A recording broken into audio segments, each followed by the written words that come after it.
बिस्मिल्लाहिर्रहमानिर्रहीम। अस्सलामु अलैकुम वरहमतुल्लाहि वबरकातुहू। हिस्टोरिया टीवी के प्लेटफॉर्म से गाजी मोहम्मद अब्दुल्ला का सबको सलाम पहुँचे। आज हम अपने बाकायदा मौज़ूआत का आगाज़ करने चले हैं और इस सिलसिले में सबसे पहले ये ज़रूरी है कि हम ये जान लें कि हिस्टोरिया ये लफ्ज़, इसका पस मंज़र क्या है।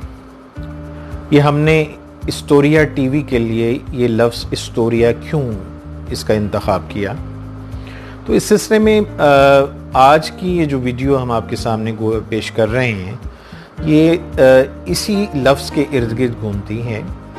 इस वीडियो में आज हम आपको अब बताएंगे कि लफ्ज़ हिस्टोरिया का पस मंज़र क्या है, इसका मफ़हूम क्या है और इसका इल्म तारीख़ से बिलवास्ता और बिलावास्ता क्या ताल्लुक़ है। ये चीज़ें जो हैं ये हम इसमें बताने की आज आपको कोशिश करेंगे। तो हिस्टोरिया ये ज़हन में रखने की ज़रूरत है कि हिस्टोरिया दरअसल यूनानी ज़ुबान का लफ्ज़ उससे अख़ज़ किया गया है।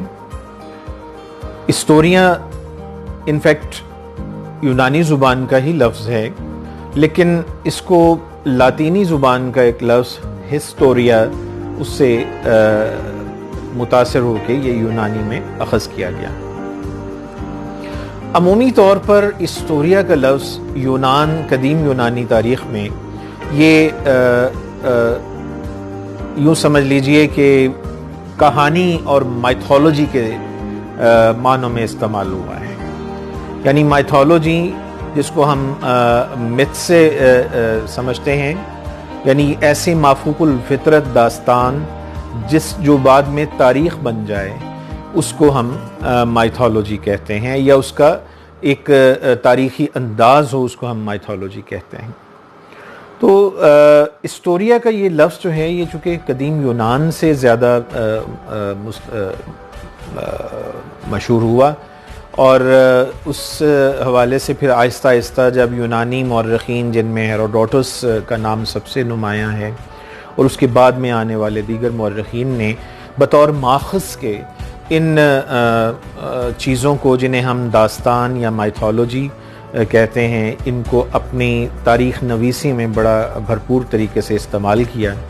चुनांचे उस वक्त से फिर इसको तारीख़ के हम माना भी लिया जाता रहा। लेकिन इसमें कोई शक नहीं है कि यूनानी कदीम मौर्रिखीन की बताई हुई तारीख़ और बाद में इर्तक़ा होने वाली तारीख़ नवीसी उसमें काफ़ी हद तक फ़र्क भी है। लेकिन इसमें हमें ये जानना चाहिए कि हिस्टोरिया का जो लफ्ज़ है ये बुनियादी तौर पर माइथोलॉजी से अख़ज़ किया गया, यूनानी माइथोलॉजी से ये अख़ज़ किया गया और फिर आहिस्ता आहिस्ता ये दास्तान गोई से निकलता हुआ ये तारीख़ में शामिल हो गया। चुनांचे तारीख़ का लफ्ज़ जो है ये इसको काफ़ी लंबे अरसे तक हिस्टोरिया के साथ इसको लेके समझा जाता रहा। अब सवाल ये पैदा होता है कि हिस्टोरिया या माइथोलॉजी, जिसको अरबी ज़ुबान में इस्तोरा भी कहा गया, या उसको फिर आगे चल के असातीर उसकी जमा जो है वो कहा जाता है, और उर्दू में इसके लिए लफ्ज़, या अरबी ज़ुबान में बाद में लफ्ज़ तारीख़ जो निकला, और इसी तरह उर्दू और फ़ारसी दीगर मशरक़ी ज़ुबानों में लफ्ज़ तारीख़ ये ज़्यादा मुस्तअमल हुआ। तो इसके सारे मंज़रनामे में इस हिस्टोरिया, यानी हिस्टोरिया यहाँ पे हम मुराद ले रहे हैं उस तहरीर को, उन तहरीरों को जो कि कदीम यूनान में लिखी गई इब्तदाई दौर में, जब इंसान ने ज़रा थोड़ा शऊर पकड़ा, और उन तहरीरों के अंदर दरअसल इंसान की एक कोशिश थी, एक शऊरी या लाशऊरी कोशिश थी कि वो अपने माजी के बारे में जान सके, अपने इर्द गिर्द के माहौल के बारे में जान सके, इसी तरह अब इस कायनात के बारे में जान सके। ये सारी चीज़ें जो थीं ये उसे मुसलसल उसको मोटिवेट करती रहीं। नतीजतन एक बहुत बड़ा अदब जो है वो तख्लीक हुआ, जिसको हिस्टोरिया के नाम से अमूमी तौर पे हम जानते हैं। अब ये जो मिथ है, जिसको हम आज मिथ कहते हैं या माइथोलॉजी कहते हैं, किस्सा मुख्तसर कि ये तारीख़ नवीसी और तारीख़ के लिखे जाने के अमल में कदीम ज़माने से ही ये एक सबसे अहम माखज़ के तौर पे तस्लीम की जाती रही है। मिसाल के तौर पे यूनानी तारीख़ की जब हम बात करते हैं तो यूनानी तारीख़ को समझने के लिए हमें लामहला इन असातीर की तरफ जाना पड़ता है, उन असातीर का मुताला करना पड़ता है, जो कि एक अहम एक माखज़ के तौर पे हमारी मदद करते हैं। इसी तरह अगर हम हिंदुस्तान की कदीम तारीख़ को देखें तो हिंदुस्तान की तारीख़ में जो सियासत मज़हब का जो इर्तक़ा हुआ, हिंदुस्तानी माशरे का जो इर्तक़ा हुआ है, उसमें भी इस माइथोलॉजी का बड़ा ही अहम और कलीदी किरदार रहा है। चुनाचे इस बारे में हमें कोई ज़्यादा हैरानगी नहीं है कि यूनान की जो तारीख़ नवीसी है उस पे इन असातीर ने जो किरदार अदा किया और उसके नतीजे में यूनानी तारीख़ का एक बहुत बड़ा हिस्सा देवी देवताओं, तख्लीक किए गए खुदाओं, उनके नामों और उनके आगे फिर उनकी औलादों के नामों के इर्द गिर्द ये घूमता नज़र आता है। इसी तरह ये इस बात की तरफ एक इशारा भी है कि इंसान ने जब पहली दफ़ा तारीख़ में शऊर पकड़ने की कोशिश की, जब उसे एहसास हुआ कि वो बाकी मखलूक़ात से ज़रा मुख्तलिफ है और उससे अलहदा है, या दूसरे लफ्ज़ों में आप यूँ समझिए कि उससे एक मुनफरिद एक मखलूक है, तो तब से उसके अंदर ये ख्वाहिश भी पैदा हुई कि वो अपने और अपने इर्द गिर्द के माहौल के बारे में ज़रा ज़्यादा बेहतर जान सकें। चुनाचे इसी तगोदौ में ये माइथोलॉजी जो है ये तख्लीक हुई। इसी कोशिश के नतीजे में मज़ाहब डेवलप हुए। इसी कोशिश के नतीजे में इंसान का शऊर आहिस्ता आहिस्ता आहिस्ता आहिस्ता मुख्तलिफ मराहिल तय करते करते आज के ज़माने तक पहुँचा है। और इस सारे सफ़र में आप देख लीजिए कि इन असातीर को और माइथोलॉजी को बहुत ही एक अहम किरदार की हैसियत हासिल रही हैं। चुनाचे इसी अहमियत के पेश नज़र मैं एक मिसाल आपको देता हूँ कि यूनान की जो इब्तदाई और कदीम तारीख़ है उसमें 27 खुदाओं का जिक्र मिलता है, और इंसान ने इन मैथोलॉजीज़ का या इन असातीर का एक अहम पहलू ये भी है कि ये इंसान की अव्वलीन एक शऊरी कोशिश थी कि वो जो जानना चाहता था कि ये है क्या, ये उसके इर्द गिर्द, ये मिसाल के तौर पे हवा, पानी, बारिश, यालाबारी, जलजला, ये तमाम वो कुव्वतें जो थीं जिनसे उसे नबरदाज़मा होना पड़ा, और ये दुनिया के हर खत्ते में हुआ। चुनाचे इस सारे अमल में जिस चीज़ पर वो काबू पाने में इब्तदाई तौर पर मुश्किल का शिकार हुआ, उसने उनके खुदा बना लिए, उनके मुख्तलिफ नाम रखे। इन्हीं से माइथोलॉजी का असातीर लिखने का एक सिलसिला शुरू हुआ। लेकिन वक्त के साथ साथ हम देखते हैं कि इंसान तरक्की करता है और उसने फिर आहिस्ता आहिस्ता शहर बनाने शुरू किए, और इन शहरों को आबाद करने के बाद उसे ज़रूरत महसूस हुई कि वो उन्हीं असातीर की बुनियाद पर देवी देवताओं के नाम पर उसने मंदिर, माबद और इस तरह के जो इमारतें हैं वो उसने बनानी शुरू की।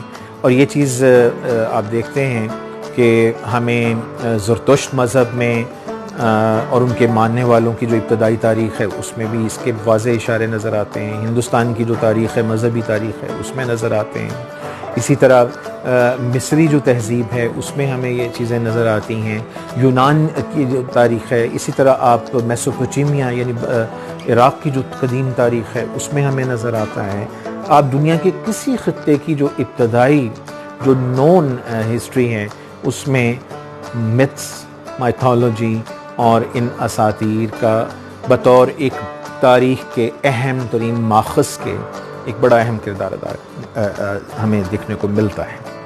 चुनाचे हमारी आज की इस गुफ्तगू का लुब्बे लुबाब ये है कि लफ्ज़ हिस्टोरिया, इसके दो पहलू हैं। एक तो पहलू हमारे नज़दीक ये हैं कि असातीर ये इंसान के अपने बारे में और अपने इर्द गिर्द की कायनात और इस कायनात की तख्लीक और अब मखलूक के बाहम ताल्लुक़ को जानने की एक पहली इब्तदाई एक शऊरी कोशिश है। इसलिए इन असातीर को तारीख़ का एक अहम तरीन माखज़, इब्तदाई माखज़ कहा जाता है।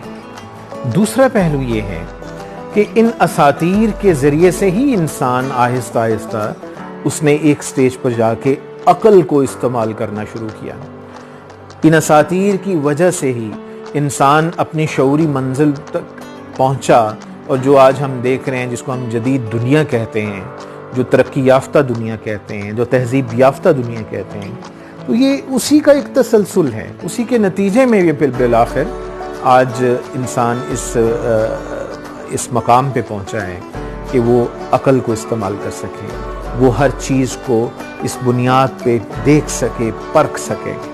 लेकिन हमारी गुफ्तगू का इख्तिताम इस बात पे होता है कि आखिर अक़ल को इस्तेमाल करने के बाद क्या इन असातीर या वो माफूकुल फितरत चीज़ें जो कभी जादू कहलाती हैं, कभी अरवाह कहलाती हैं, कभी मुख्तलिफ मज़ाहब के नाम पर रूहानियत कहलाती हैं, तो क्या हम असातीर को और इन चीज़ों को यकसर नज़रअंदाज कर दें या इनको बिल्कुल ख़त्म कर दें? सवाल ये है। और क्या इनका और अक़ल का आपस में बाहम ताल्लुक़ है या नहीं है? ये एक थीम है जिसकी वजह से हमने अपने इस चैनल का नाम हिस्टोरिया तजवीज़ किया। उम्मीद है आज की वीडियो आपको पसंद आएगी और इससे बहुत सारे सवालात भी आपके ज़हनों में जन्म लेंगे। और हमारा मकसद भी यही है कि हम उन सवालात को महमेज़ दें, उन सवालात को तक़वियत पहुँचाएँ और जो हिस्टोरिया टीवी और उसके आने वाली बेशुमार नई वीडियोज़ का एक खासा होंगी। और इस सिलसिले में आप हमारे साथ जुड़े रहिएगा। आप बेल आइकन दबाना और लाइक और सब्सक्राइब करना मत भूलिएगा। और इसके साथ साथ हम इस प्लेटफॉर्म से गुजारिश करेंगे कि हमारी आज की वीडियो और आइंदा आने वाली जितनी भी वीडियोज़ आप देखें तो उसमें आपका जो फीडबैक है, आपकी तजवीज़, आपकी आरा, आपकी तनकीद, मस्बत और मयारी और तामीरी तनकीद, वो हमेशा हमारे शामिल हाल रहनी चाहिए। आपसे इजाज़त चाहते हैं। अस्सलामु अलैकुम।